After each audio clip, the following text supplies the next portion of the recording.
सदा हृदयकन्दरे स्फुरतु वशचिनन्दन बर्हापीडाभिरामं मृगमदतिलकं कुण्डलाक्रान्तगण्डं कञ्जाक्षं कम्बुकण्ठं स्मितशुभगमुखं श्वाधरेण स्थवेणु श्यामं सन्तं त्रिभङ्गं रविकरवशनं भूषितं वैजयन्त्या वन्दे वृन्दावनस्थं युवतिशतव्रतं ब्रह्मगोपालवेशं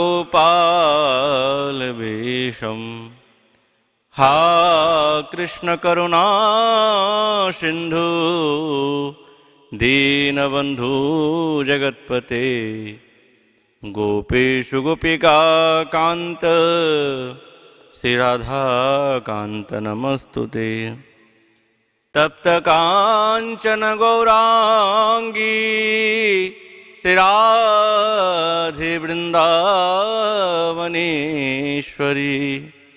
वृषभानुसुते देवी तं नमामि हरिप्रिये नारायणं नमस्कृतं नरं चैव नरोत्तमं देवीं सरस्वतीं व्यासं ततो जयमुदीरयेत् तुलसीकाननं यत्र यत्र पद्मवनानि च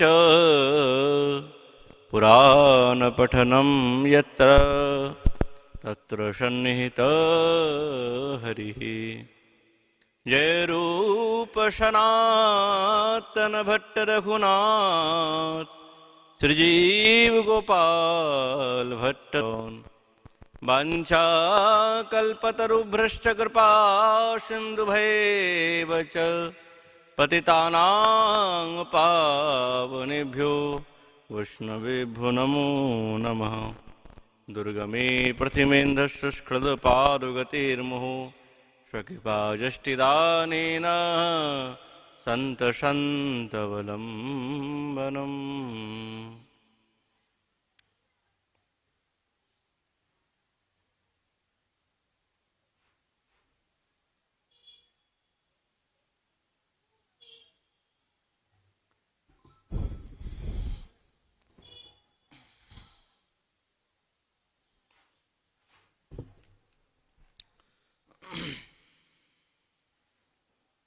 ओम नमो भगवते वासुदेवाय श्रीमद्भागवत महापुराणम्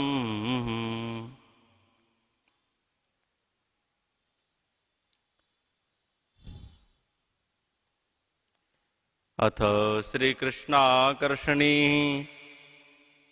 पूर्वभागे प्रथमलहरी कृत्वा हरिं प्रेमभाजं प्रियवर्गसमन्वितं भक्तिर्वशीकरोतीति श्रीकृष्णाकर्षणी मता। कलिजुग पावन अवतार नदिया बिहारी श्रीकृष्ण चैतन्य महाप्रभु तार अंतरंग प्रिय पार्षद गौड़ीय आचार्यवर्य शिलरूप गोस्वामी चरण तदीय श्री भक्ति रसामृत सिंधु ग्रंथे प्रथम लहरी पूर्व भागे সেই ভক্তির বৈচিত্র্যতা প্রকাশ করতে করতে আরেকটা বিশেষতা প্রকাশ করলেন। শ্রীকৃষ্ণাকর্ষণী, যেই ভক্তিতে সাক্ষাৎ গোবিন্দ আকৃষ্ট হয়ে যান, এটাও একটা ভক্তির লক্ষণ। কিন্তু এই ভক্তিটা হচ্ছেন শুদ্ধ ভক্ত, সর্বোৎকৃষ্ট ভক্ত, যেই ভক্তির প্রভাবে সাক্ষাৎ নন্দনন্দন গোবিন্দ পর্যন্ত আকৃষ্ট হয়ে যাচ্ছেন।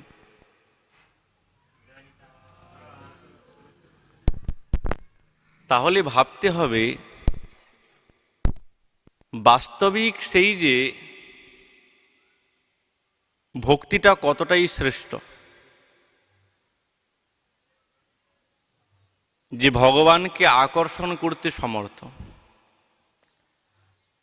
সকল ভুবন মধ্যে নির্ধনাস্তে ধন্যা। হ্যাঁ, কিন্তু এই ভক্তিরূপী সূত্র এমন শ্রেষ্ঠ যে ভগবানকে তার দিব্য লোক থেকে আকৃষ্ট করে নিজের হৃদয় মন্দিরে বদ্ধ করে রেখে দেন। তাহলে এই ভক্তির প্রাধান্য হলো। ওই জন্য বলছেন কৃত্বা হরিং প্রেম ভাজম, প্রেমের দ্বারায় যে ভজনা করে হরির ভগবানের শ্রীকৃষ্ণের, বলছেন সেই ভক্তি বশীকরোতি, সেই ভক্তি বশী করে নেয়। কার বশীকরণ শক্তি আছে? কাকে? না কৃষ্ণকে। ওই জন্যই গোবিন্দ বলছেন যে আমি অন্যান্য যে সমস্ত বর্গ, চতুর্বর্গ ইত্যাদি দিতে প্রস্তুত, কিন্তু নভক্তি যোগম, কিন্তু ভক্তি যোগ দেই না। কেন দেন নাই তার প্রমাণ এইখানে। এই জন্যে না সেই ভক্তির কারণে তিনি আকৃষ্ট হয়ে যান। এই ভক্তির মধ্যে আকর্ষণী, কৃষ্ণাকর্ষণী শক্তি বিদ্যমান আছে। আচ্ছা, ভগবান যে আকৃষ্ট হয়ে উপস্থিত হবেন কেমন? বুঝলেন, প্রিয় বর্গ সমন্বিতম দিয়েছেন কি? শ্রীকৃষ্ণ। আমাদের আচার্যগণ বলছেন কেবল কৃষ্ণ নয়, শ্রী মানে সাক্ষাৎ শ্রীমদ বৃন্দাবনেশ্বরী সহকারে গোবিন্দ, এই দুইজনেই উপস্থিত হন। এমন ভক্তির দিব্য আকর্ষণী শক্তি। আমাদের আচার্যগণ সেই বৃন্দাবনেশ্বরীর কথাটা উল্লেখ কেন করলেন? যেহেতু যারা মাধুর্য রসের উপাসক, যারা বাস্তব্য সেই প্রেম ভক্তির সেই মাধুর্য রসকে যারা আস্বাদন করতে চায়, তারা তো কেবল গোবিন্দের দর্শনেতে তৃপ্ত হন না, হোক না ভক্তি শ্রীকৃষ্ণাকর্ষিণী, কিন্তু সেই ভক্তির দ্বারাই কি যারা এই যুগল মাধুর্য রসের উপাসক, তারা কি সেই ভক্তিকে লাভ করতে চায়? চায় না। ওই জন্যে শ্রীরূপচরণ তার কথার ছলেতে বলছেন শ্রীকৃষ্ণাকর্ষিণী। সঙ্গে সঙ্গে আমাদের টিকাকার বলছেন শ্রীমদ বৃন্দাবনেশ্বরী সহ কৃষ্ণ। বৃন্দাবনেশ্বরীর সঙ্গে সাক্ষাৎ গোবিন্দকে আকৃষ্ট করতে সমর্থ এমন যে ভক্তি, তাহলে সেই ভক্তিটা বড় শ্রেষ্ঠই হবে। বলছেন অবশ্যই হবে শ্রেষ্ঠ। কেন এই শ্রেষ্ঠ ভক্তি তো অন্যত্র কোথাও পাওয়া যায় না। কেবল যারা মাধুর্য রসের উপাসক তাদের কাছেই পূর্ণরূপে বিদ্যমান থাকবে।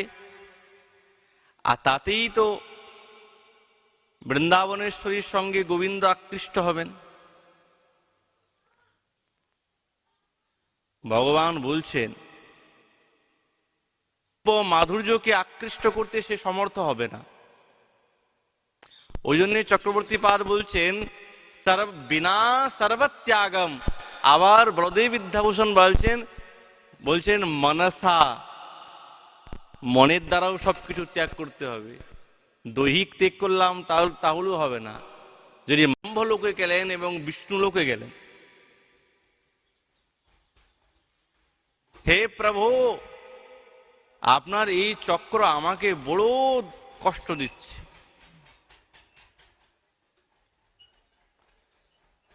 তখন ভগবান বলছেন দেখো আমি তো স্বতন্ত্র নয়, আমি পরাধীন। কি করব? আমার যে সমস্ত ভক্ত তারা কিন্তু আমারও বড্ড প্রিয়, বলছেন কারা প্রিয়? যে দ্বার গারা পুত্রাপ্ত প্রাণান বিত্তমিমং পরম হিত্বা মাং শরণম জাতা। যারা দ্বার, আগার, গৃহ, পুত্র, প্রাণ এবং নিজের সমস্ত শ্রেষ্ঠ শ্রেষ্ঠ ধন সম্পত্তিকে ত্যাগ করে যে আমার শরণে এসেছে, মাং শরণম জাতা,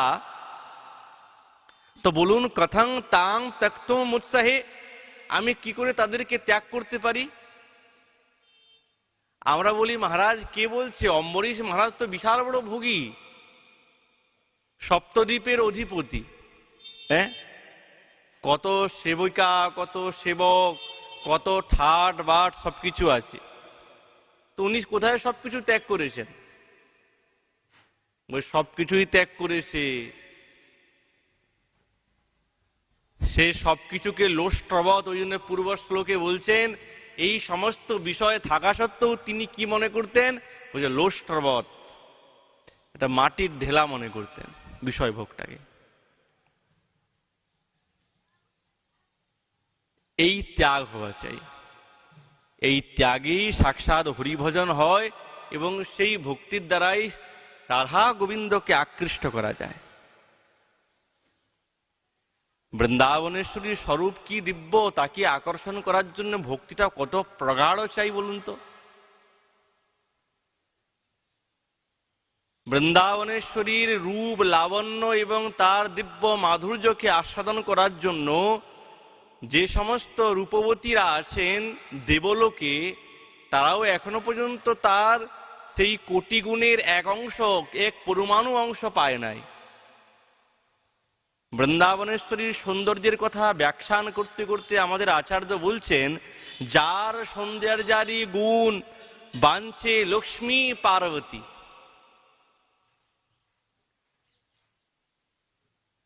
ছিল রূপ গোস্বামী চরণ যে শ্রীকৃষ্ণ আকর্ষণী শক্তির কথা বলছেন, এটা কত বড় কথা যে বৃন্দাবনেশ্বরীকে আকর্ষণ করা যাবে এমন ভক্তি। গোবিন্দকে আকর্ষণ করতে পারলাম তবু ঠিক আছে, কিন্তু বৃন্দাবনেশ্বরীকে আকর্ষণ করা যাবে? যার সৌন্দর্যাদি গুণ বাঞ্ছে লক্ষ্মী পার্বতী, পার্বতী লক্ষ্মী যারা বাঞ্ছনা অভিকাঙ্ক্ষা করছেন, সে কম? এই রাখুন তো, কুটকুট করতে হবে না।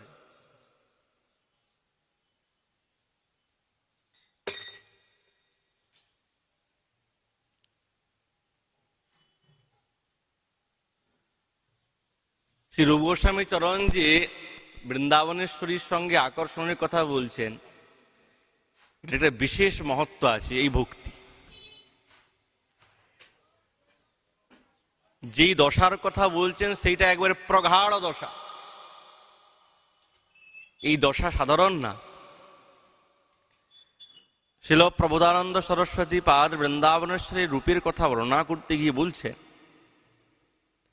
লক্ষ্মী কোটি বিলক্ষ লক্ষণ লসদ লীলা কিশোরী সতৈরারাধ্যং ব্রজমণ্ডলে অতি মধুরম রাধাভিধানং পরম। বৃন্দাবনেশ্বরী কেমন বলছে? লক্ষ্মী কোটি বিলক্ষণ লক্ষণ লসৎ, কোটি কোটি লক্ষ্মীগণ, একজন নয়, বলছেন কোটি কোটি লক্ষ্মীগণ। সেই কোটি কোটি লক্ষ্মীগণের লক্ষণে যিনি লক্ষিতা এমন যে বৃন্দাবনেশ্বরী, কেমন বিশেষণ দিচ্ছেন যে লক্ষ্মী কোটি বিলক্ষণ লক্ষণ লসৎ লসকান্ত, যিনি কোটি কোটি লক্ষ্মীগণের দিব্য লক্ষণের দ্বারায় যিনি দিব্য কান্তিধারী। লীলা কিশোরী, যিনি হচ্ছেন সেই লীলা কিশোরী, লীলাতে যিনি কিশোরী স্বরূপ সর্বোত্তমা, ওই জন্য বলছেন লীলা কিশোরী। সতৈর আরাধ্যং ব্রজমণ্ডলে অতি মধুরম, বলছেন সেই ব্রজ সুন্দরীগণের দ্বারা সতৈর আরাধ্য, সেই লীলা কিশোরী শতই, একজনে তো আর এই মাধুর্য লীলা হয় না, শত শত লীলা কিশোরী, মানে লীলার করণে যে সমস্ত কিশোরীগণ আছেন, ব্রজসুন্দরীগণ, তারা শত শত জনের সাথেই বহুবচন, তাদের দ্বারায় আরাধ্য, যিনি আরাধিত, যিনি ব্রজমণ্ডলে অতি মধুর, সেই রাধা অভিধানম পরম, তারই নাম হচ্ছেন রাধা।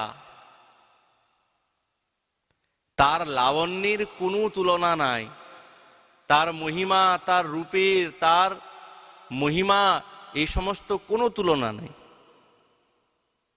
বিশ্বের এমন কোনো বস্তু নেই যার সঙ্গে বৃন্দাবনেশ্বরীর তুলনা দেওয়া যায়। কেবল এই জগতে কি, দেবলোকেও এমন কোনো বস্তু নেই যে যার সঙ্গে সেই দিব্য সুন্দরী, দিব্য, যিনি, যার রূপলাবণ্যে গোবিন্দের, যিনি সকলের মনকে আকর্ষণ কর্তা, তাকেও যিনি আকৃষ্ট করে রেখেছেন,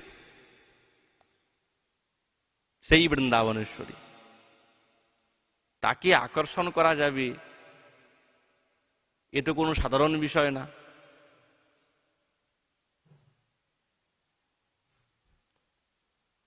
ওই জন্য বলছেন বলদেব বিদ্যাভূষণ পাদ, আস্যাদ্যা প্রকৃতি রাধিকা নিত্য নির্গুণা যশাংসি লক্ষ্মী দুর্গাদিকা শক্তয়। যত আমরা শক্তি দেখি, দুর্গা, পার্বতী, লক্ষ্মী ইত্যাদি যত শক্তি আছে, সাক্ষাৎ গোবিন্দের আদ্যা শক্তি হচ্ছেন বৃন্দাবনেশ্বরী। তার গোপাল তাপনে শ্রুতিতে বলছেন असाध्या अस्य कृष्णस्य आद्या शक्ति के प्रकृता राधिका नित्य निर्गुणा, তিনি হচ্ছে নিত্যা শক্তি। আর ইনারই শক্তিতে লক্ষ্মী পার্বতী যত শক্তি হারিয়েছেন, তারা সকলে ইনার শক্তিতে শক্তিমান। ইনি হচ্ছেন মূল সাক্ষাৎ আদ্যা শক্তি। তাহলে চিন্তা করুন সেই বৃন্দাবনেশ্বরী স্বরূপটা কতটা গভীর, অনেকটাই গভীর। ওই জন্য বলছেন লক্ষ্মীর यदंघ्रि कमलस्य नखांचलस्य सौंदर्य बिंदुमपि नार्हति लब्धुमीशे, हे मीशे, हे ईशे, सातं विधास्यसि नचेद मम नेत्रदानं किं जीवितेन मम दुःख दवाग्निदेन। শ্রী রঘুনাথ দাস গোস্বামী পাদ তার আকুতি বিনতিতে বলছেন লক্ষ্মীর যদংঘ্রি কমলস্য নখান চলস্য সৌন্দর্য, বলছেন লক্ষ্মীর সৌন্দর্য সবার থেকে শ্রেষ্ঠ। সর্বত্র ব্যাখ্যান আছেন, যখন তিনি সেই সমুদ্র মন্থন থেকে উত্থিত হলেন, সমুদ্রকন্যা, তার যে রূপলাবণ্যের বর্ণনা করেছেন আমাদের আচার্যগণ, শ্রীল কৃষ্ণদ্বৈপায়ন বেদব্যাস ভগবান, বিশেষ ব্যাখ্যা। কিন্তু আমাদের আচার্যগণ বলছেন লক্ষ্মীর যদংঘ্রি কমলস্য নখান চলস্য সৌন্দর্য বিন্দুমপি নারহতি লব্ধুमीशे, হে ঈশে, হে প্রভু। ঈশে মানে হে রাধে, ঈশা, ঈশে রাধে তিবত। হে বৃন্দাবনেশ্বরী, তোমার শ্রীচরণ কমলের নখের এক অংশভাগ, অঞ্চল, অঞ্চল বলতে ক্ষুদ্র, বৃন্দাবনেশ্বরীর পদকমলের যে নখমণ চন্দ্রিকা বিদ্যমান আছেন, সেই নখমণি চন্দ্রিকার এক অংশর তুলনা সেই লক্ষ্মী, সেই সৌন্দর্যের, সেই চরণের সৌন্দর্যের সঙ্গে লক্ষ্মী এক বিন্দু মাত্র সমর্থ না। যিনি এক বিন্দু আস্বাদন করতে তিনি যোগ্য না। তাহলে এমন যে বৃন্দাবনেশ্বরী, কেবল উনার চরণের নখের এত মহিমা, তাহলে উনার দিব্য শ্রীঅঙ্গের কি মহিমা হবে? হ্যাঁ, নখের সঙ্গে তুলনা, তার সৌন্দর্যের সঙ্গে লক্ষ্মী দেবীর তুলনা হচ্ছে না, পাচ্ছেন না, পরাজিত হয়ে যাচ্ছে। সাতং বিধাসতি নচেদ মম নেত্র দানম, আমাকে এমন নেত্র দান করুন আপনি, যেই নেত্রের দ্বারায় আপনার সেই দিব্য রূপ আমি দর্শন করতে পারি, তবেই তো আমার এই জীবনটা যথার্থ। এই দেহ পেয়ে, সাধক দেহ পেয়ে যদি আমরা সেই দিব্য মাধুর্য মণ্ডিত বৃন্দাবনেশ্বরীর দিব্য রূপ দর্শন না করতে পারলাম, ওই জন্য বলছেন এই জীবনটা কেমন, কিং জীবিতেন মম দুঃখ দাবাগ্নি দেন, দাবাগ্নির মতন জ্বলছে তো এই দুঃখেতে, বিরহে দুঃখতে। ওই জন্য বলছেন সেই হচ্ছেন বৃন্দাবনেশ্বরী। লক্ষ্মী দেবী পরাজিত, পাচ্ছেন না। অধিকার কি? সাক্ষাৎ কন্দর্প কোটি, যিনি মনমথ এই জগৎকে বিমোহনকারী, সেই গোবিন্দকে যার রূপলাবণ্যে মাতিয়ে দিয়েছেন, সেই বৃন্দাবনেশ্বরী। যার রূপমাধুর্যে মোহিত হয়ে অচৈতন্য হয়ে যান, সেই গোবিন্দ, তাকে মাতিয়ে দিয়েছেন বৃন্দাবনেশ্বরী। জগৎ মোহন কৃষ্ণ তার মোহনী, কবিরাজ গোস্বামী পাদ বলছেন। হ্যাঁ, জগৎ মোহন কৃষ্ণ এই জগৎকে মোহিত করে দিয়েছেন, কিন্তু তাকেও আজ তিনি মোহিত করেন, তাই জন্য তিনি হচ্ছেন মোহিনী। সেই মোহিনী নয়, একজন আছেন সাক্ষাৎ ভগবানের অবতার মোহিনী, তিনি তো গোবিন্দই, কৃষ্ণই তো মোহিনী, কিন্তু সেই মোহিনী কাকে মাতাবে? কিন্তু বৃন্দাবনেশ্বরী যিনি সকলকে মাতাচ্ছেন, মোহিত করছেন, তাকে মোহিত করে নিয়েছেন। কম? আমাদের আচার্যগণ বলছেন শ্রীকৃষ্ণাকর্ষণী ভক্তি। তাহলে চিন্তা করুন, সেই বৃন্দাবনেশ্বরীকে আকৃষ্ট করব, হ্যাঁ, তাহলে কতটা প্রগাঢ় ভক্তি চাই, তবেই যে রাধা গোবিন্দকে আকৃষ্ট করে আমরা নিয়ে আসতে পারবো আমাদের কাছে।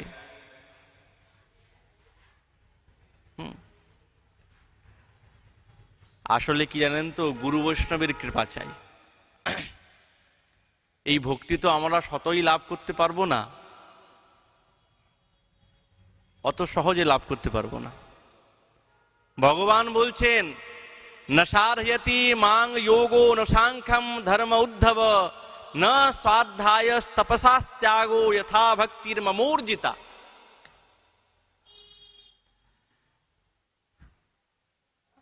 আমি সাধ্য সাধনের অতীত, ভগবান সাধ্য সাধনের অতীত, অনেক উপরে। আমাকে যোগের দ্বারা সাধনা করা যায় না, সাংখ্যের দ্বারায় নয়, ধর্মের দ্বারায় নয়, উদ্ধব এবং অধ্যয়নের দ্বারায় নয়। অধ্যয়ন বলতে বেদাদি অধ্যয়নের দ্বারায়, জ্ঞান মার্গে। আমাকে জ্ঞান মার্গেও পাওয়া যায় না, তাহলে তোমাকে কিসের দ্বারায় পাওয়া যায়? বলছেন ভক্তি মমূর্জিতা। আমাকে যদি পেতে হয় তো ভক্তির প্রয়োজন, আর কিছুই চাই না। ভক্তি না হলে হবে না। কিন্তু যারা শ্রেষ্ঠ ভক্ত, এই ভক্তিটা আসবে কি করে? সবই কৃপালভ্য। যতক্ষণ কৃপা না হয় ততক্ষণ আসবে না। ভক্তি যদি এসেও যায়, কিন্তু চেতদর্পণ যদি মার্জিত না থাকে, এই চেতদর্পণ যদি মার্জিত না থাকে, তাহলে কি সেই ভক্তি কার্যকারী হবে? ভক্তি আছেন, প্রত্যেকের হৃদয়ে কিন্তু ভক্তি আছে। কারো অল্প আছে, কারো বেশি আছে, কারো গুপ্ত বীজ রূপে আছে, কিন্তু আছে। ভক্তি আছে, কেননা প্রত্যেক জীবমাত্রের হৃদয়ে ভক্তি আছে। কেন এই ভক্তি না থাকলে ভগবানের বাস হয় না। একটা ছোট্ট বালকের হৃদয়েও ভক্তি আছে, কিন্তু সেই ভক্তিটা বীজ রূপে বিদ্যমান। যখন সাধক দিব্য ভজন সাধন করবে তখন সেই ভক্তিটা ধীরে ধীরে প্রগাঢ় হয়। চিত্তদর্পণ মার্জিত না হলে গোবিন্দকে আকর্ষণ করা যাবে না। বিশেষ প্রভাব।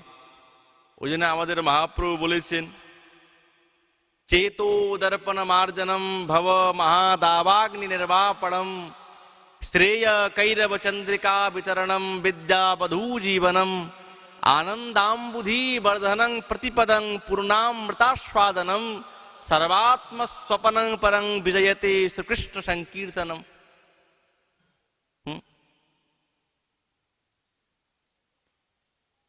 তাহলে চেতদর্পণ মার্জন অবশ্যই প্রয়োজন। নাম সংকীর্তন, হরিনাম এবং সেবাদির দ্বারাই এই চিত্তরূপী দর্পণ মার্জিত হয়, হয়ে তবেই ভক্তিটাকে আস্বাদন করা যায়, না হলে হয় না।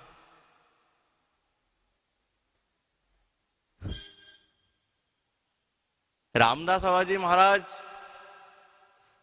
তিনি এই শ্লোকটাকে এমন দিব্যরূপে বর্ণনা করতেন, শ্রীকৃষ্ণের লীলাগুণ করিবেন আস্বাদন, পুরিবে সবার অভিলাষ, কৃষ্ণ নাম গুণগানে। চিত্ত দর্পণ মার্জন হবে রে, অনাদি কালের দুর্বাসনা মালিন্য দূরে যাবে রে। আখর দিতেন, এই চিত্ত দর্পণ মার্জন হবে রে। কি করে হবে?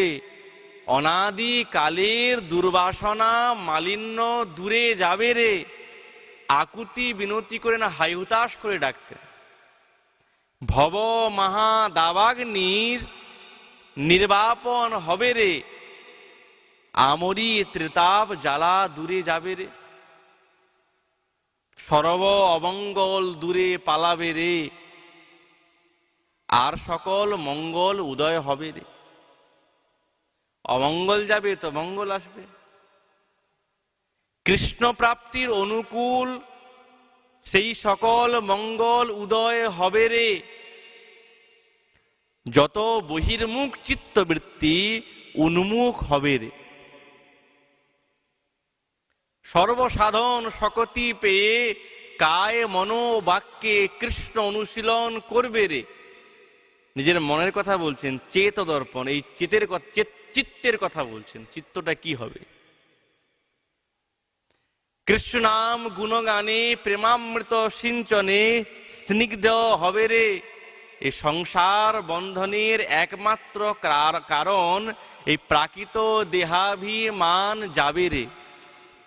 কোথায় না? দূরে যাবে রে। আরে কি পাবে?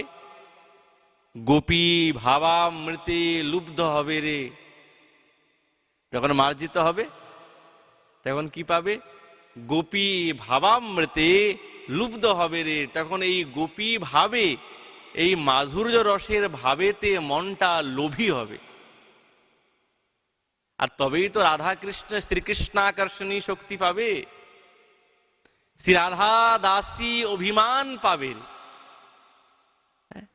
আমি সাক্ষাৎ বৃন্দাবনের দাসী, অভিমান এসে যাবে।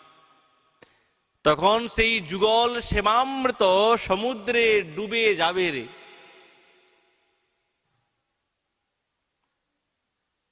তাহলে চেতদর্পণ মার্জন হবার অবশ্যই প্রয়োজন, নাহলে তো হবে না। যেই গোবিন্দকে আকৃষ্ট করতে চাই সেই গোবিন্দ জগৎকে আকৃষ্ট করে, এটা বুঝতে হবে। যাকে আমরা আকর্ষণ করতে চাই, শ্রীকৃষ্ণাকর্ষণী শক্তি ভক্তি যিনি জগৎকে আকৃষ্ট করে রেখেছেন, তাকে আমি আকৃষ্ট করে হৃদয়ের মধ্যে বাঁধব। তাহলে কতটা আকর্ষণীয় শক্তি আমার মধ্যে তার থেকে বেশি হবে?